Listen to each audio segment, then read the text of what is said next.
حضرت موسیٰ علیہ السلام اور ان کی بیوی کا وہ راز جو کم لوگ جانتے ہیں۔ مصر سے فرعون سے تنگ آ کر موسیٰ علیہ السلام نکل پڑے۔ راستے میں جنگلات میں لڑکی مل گئی۔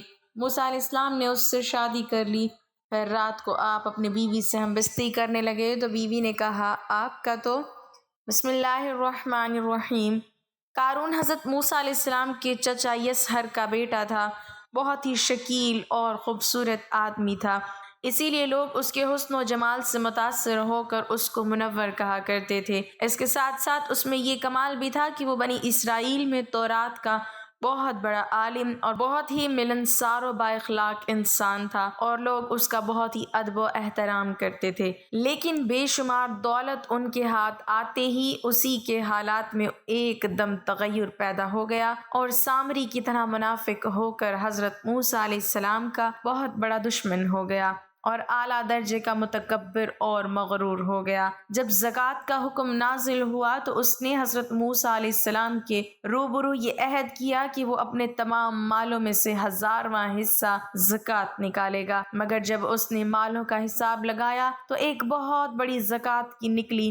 یہ دیکھ کر اس پر ایک دم حرص و بخل کا بھوت سوار ہو گیا اور وہ نہ صرف زکوٰۃ کا منکر ہو گیا بلکہ عام طور پر بنی اسرائیل کو بہکانے لگا کہ حضرت موسیٰ علیہ السلام اس بہانے تمہارے مالوں کو لے لینا چاہتے ہیں۔ یہاں تک کہ حضرت موسیٰ علیہ السلام سے لوگوں کو برگشتہ کرنے کے لیے اس خبیث نے یہ گندی اور گھناؤنی چال چلی کہ ایک عورت کو بہت زیادہ مال و دولت دے کر آمادہ کر لیا کہ وہ آپ پر بدکاری کا الزام لگائے۔ چنانچہ عین اس وقت جب کہ حضرت موسیٰ علیہ السلام وعظ فرما رہے تھے، قارون نے آپ کو ٹوکا کہ فلاں عورت سے آپ نے بدکاری کی ہے۔ حضرت موسیٰ علیہ السلام نے فرمایا کہ اس عورت کو میرے سامنے لاؤ۔ چنانچہ وہ عورت بلائی گئی تو حضرت موسیٰ علیہ السلام نے فرمایا کہ اے عورت، اس اللہ کی قسم جس نے بنی اسرائیل کے لیے دریا کو پھاڑ دیا اور عافیت و سلامتی کے ساتھ دریا کو پار کرا کر فرعون سے نجات دی، سچ سچ کہتے کہ واقعہ کیا ہے۔ حضرت موسیٰ علیہ السلام کے جلال سے عورت سہم کر کانپنے لگی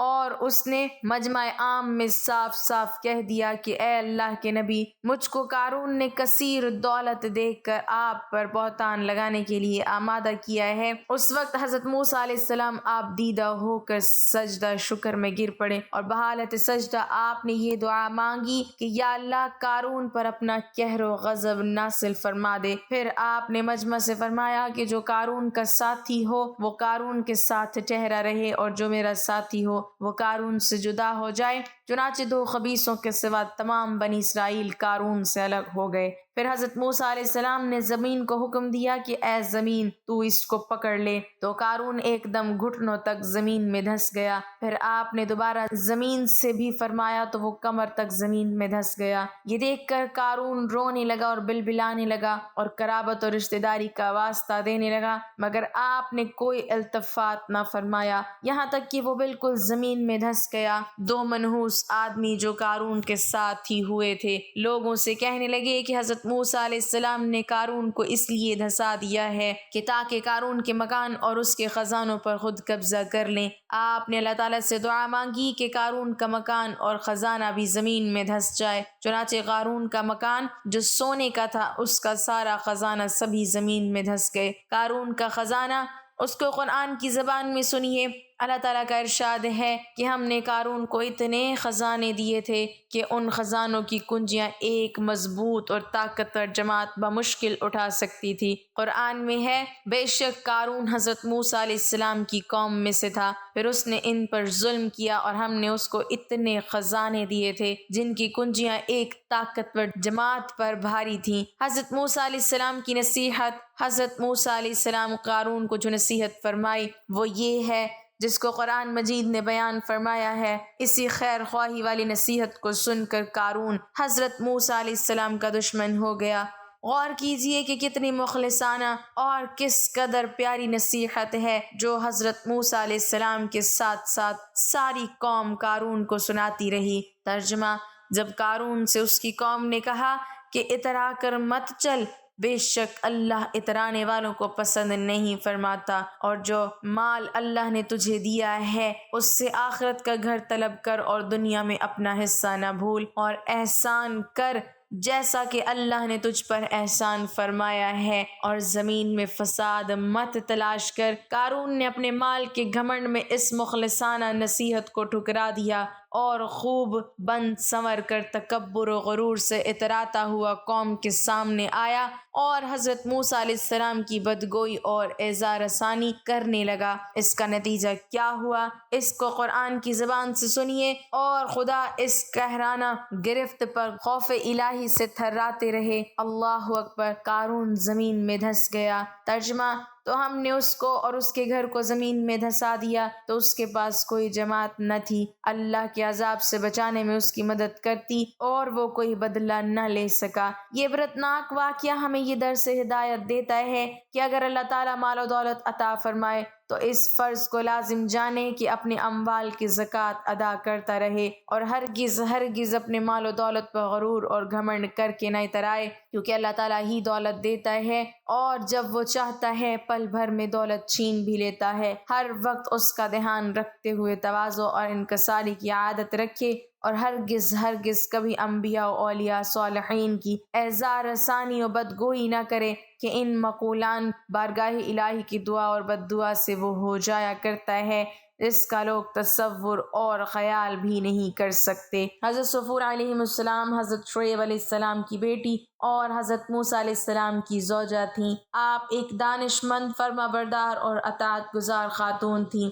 شادی سے پہلے آپ اپنے والد کی خدمت کرتی رہیں اور شادی کے بعد اپنے شوہر کی۔ آپ کی اور حضرت موسیٰ علیہ السلام کی شادی کا واقعہ کچھ یوں ہے کہ مصر میں حضرت موسیٰ علیہ السلام کے ہاتھوں اتفاقاً ایک اسرائیلی کی جان بچاتے ہوئے ایک قبطی قتل ہو گیا۔ فرعون کو اس کی اطلاع ہوئی تو اس نے غصے میں سپاہی دوڑائے کہ حضرت موسیٰ علیہ السلام کو گرفتار کر کے اس کے سامنے پیش کریں۔ مقصد یہ تھا کہ بدلے میں حضرت موسیٰ علیہ السلام کو بھی قتل کرا دیا جائے، لیکن اللہ تعالیٰ نے ایک شخص کے ذریعے آپ کو فرعون کے گھنونے ارادوں کی خبر فرما دی۔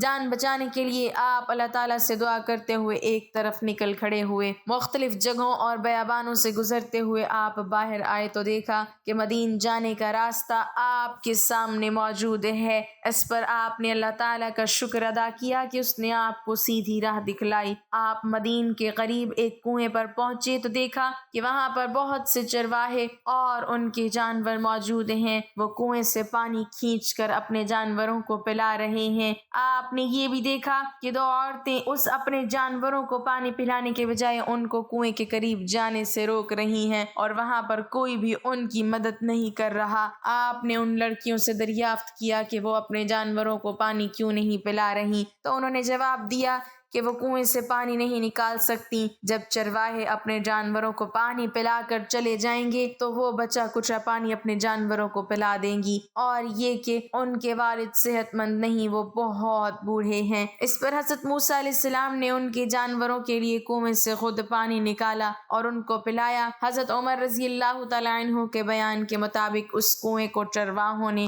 ایک بڑے پتھر سے بند کر دیا تھا۔ اس پتھر کو 10 آدمی مل کر ہی اپنی جگہ سے ہٹا سکتے تھے، لیکن حضرت موسیٰ علیہ السلام نے تنہا اس پتھر کو اپنی جگہ سے سرکا دیا، اور ابھی ایک ڈول ہی پانی نکالا تھا کہ بکریاں اس ایک ڈول پانی سے آسودہ ہو گئیں۔ اس کے بعد آپ تھکے ہارے ایک درخت کے سائے تلے بیٹھ گئے۔ آپ مصر سے مدین پیدل آئے تھے، آپ کے پیروں میں چھالے پڑ گئے تھے۔ درختوں کے پتے اور گھاس پھوس کھا کر آپ نے گزارا کیا تھا، پیٹ کمر سے لگ رہا تھا۔ اس وقت آپ دنیا میں ساری مخلوق سے زیادہ اللہ کے نزدیک تھے۔ اس درخت کے نیچے بیٹھ کر آپ نے اللہ سے دعا کی کہ اے اللہ، میں تیرے احسانوں کا محتاج ہوں۔ دوسری طرف دونوں لڑکیوں کی بکریوں کو جب موسیٰ نے پانی پلا دیا تو یہ اپنی بکریاں واپس لے کر گئیں، اور انہوں نے اپنے والد یعنی حضرت شعیب علیہ السلام کو تمام واقعہ بتایا۔ آپ نے ان دونوں بہنوں میں سے ایک کو حضرت موسیٰ علیہ السلام کو بلانے کے لیے بھیجا۔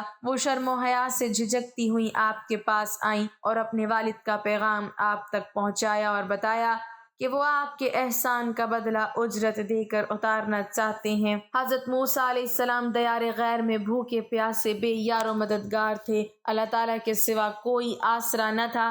آپ اللہ سے کسی بہتری کی امید پر ان کے ساتھ چل پڑے۔ ان خاتون نے جب حضرت موسیٰ علیہ السلام کے ساتھ اپنے والد کی طرف آنے کا سفر کیا تو حضرت موسیٰ علیہ السلام کے آگے آگے چلتی تھیں۔ حضرت موسیٰ علیہ السلام نے اس کو گوارا نہ کیا، ان کے اپنے پیچھے چلنے کے لیے کہا اور فرمایا کہ جس طرف مڑنا ہو اس طرف کنکری پھینک دو۔ اس طرح انہیں حضرت موسیٰ علیہ السلام کی شرافت کا اندازہ ہوا۔ کنویں سے تن تنہا پتھر ہٹا دینے سے انہیں حضرت موسیٰ علیہ السلام کی طاقت کا اندازہ ہوا، اور بے یار و مددگار عورتوں کی مدد کرنے سے ان کی نیک دلی کا پتہ چلا۔ ان بزرگ کے پاس پہنچ کر حضرت موسیٰ علیہ السلام نے تمام واقعہ کہہ سنایا۔ بزرگ نے حضرت موسیٰ علیہ السلام کو حوصلہ دیا اور کہا کہ اب تم فرعون کی سلطنت سے باہر ہو۔ اپنی بیٹی کے منہ سے حضرت موسیٰ علیہ السلام کی تعریف سن کر انہوں نے اپنی بیٹی کی شادی حضرت موسیٰ علیہ السلام سے کر دی، اور مہر میں حضرت موسیٰ علیہ السلام نے 8 سال تک ان کے لیے کام کرنا منظور فرمایا۔ حضرت ابن مسعود رضی اللہ تعالیٰ عنہ کا فرمان ہے کہ 3 افراد کی سی زیر کی معاملہ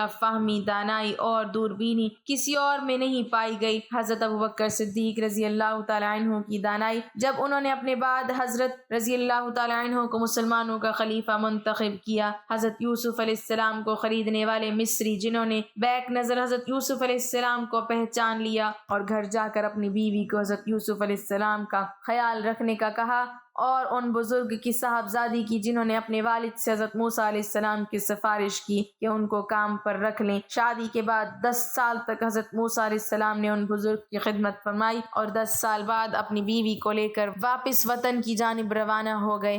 واپسی کے اسی سفر میں انہوں نے ایک درخت کی شاخوں میں خدا تعالیٰ کا نور چمکتا ہوا نظر آیا۔ انہوں نے اللہ سے ہم کلامی کا شرف حاصل کیا اور نبوت کا تحفہ لے کر اپنی زوجہ کے پاس لوٹے۔ اللہ تعالیٰ ہمیں دین کی مکمل سمجھ نصیب فرمائے اور ہمارا خاتمہ ایمان پر فرمائے، آمین۔ ناظرین، کمنٹ باکس میں اللہ تعالیٰ کے 99 ناموں میں سے ایک نام ضرور ٹائپ کریں۔